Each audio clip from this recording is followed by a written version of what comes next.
Properly. Ang hamon ng iyong mukha sa first love, nung una kitang makita sa Facebook. Kakaiba ba ang iyong pangalan? Para bang ang hirap mong hawakan? Pero kahit na tinanong ko pa rin ang number mo, kasi baka mamaya gigimik kami, pwede ka ba maging partner ko? Nung nakita tayo parang naiba, hindi mo lang alam na masdan kita.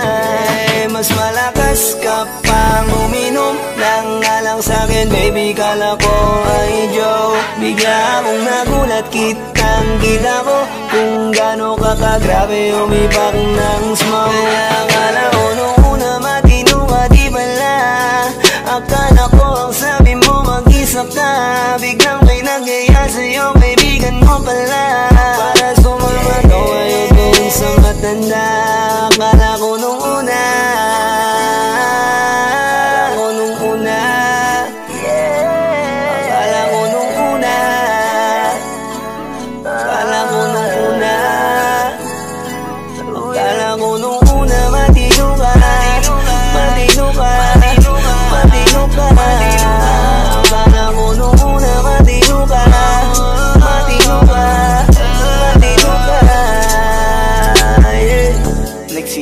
simula nang dumating ka, dapat hindi na lang na nakilala.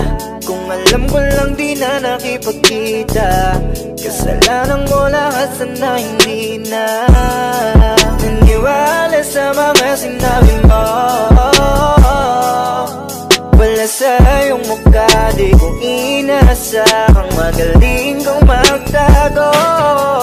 Malaman-laman ko ang dami mong nilalabot, minsan pang kakatawagan mo sa phone. Pag hindi ka na kontento, kikitain mo, tapos sasabihin mo sa'kin na wala lang yun. Huwag mo na akong paikutin, di mo mabibiktima.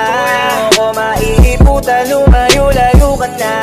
Alam kong at alam mong isa ka sa kanila, dahil lang katapat mo lang naman ay pera. Akala ko nung una, akala ko nung una, akala ko nung una, akala ko nung una, akala ko nung una, matino ka, matino ka, matino ka. Akala ko nung una, matino ka, matino ka, matino ka.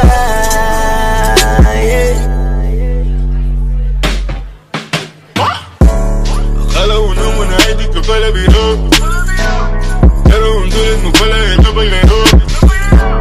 Akala ko pa naman niya, ikaw ay seryoso.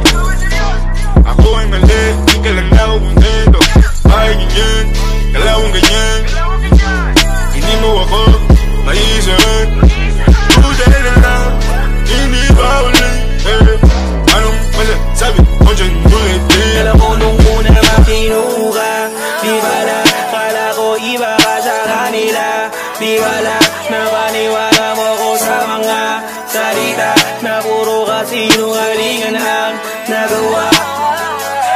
Huwag magmaang-maangan, di na dapat to tinutularan. Kagandahan ay binabayaran para masunod lang ang pangangailangan. Sana dinilong, palagi nalong, nahuhulog sa di ko inaasahan. Na balang araw aking tatanawin, na isa ka na rin sa mga babae pinag-uusapan. Kaya ka na ko nung una.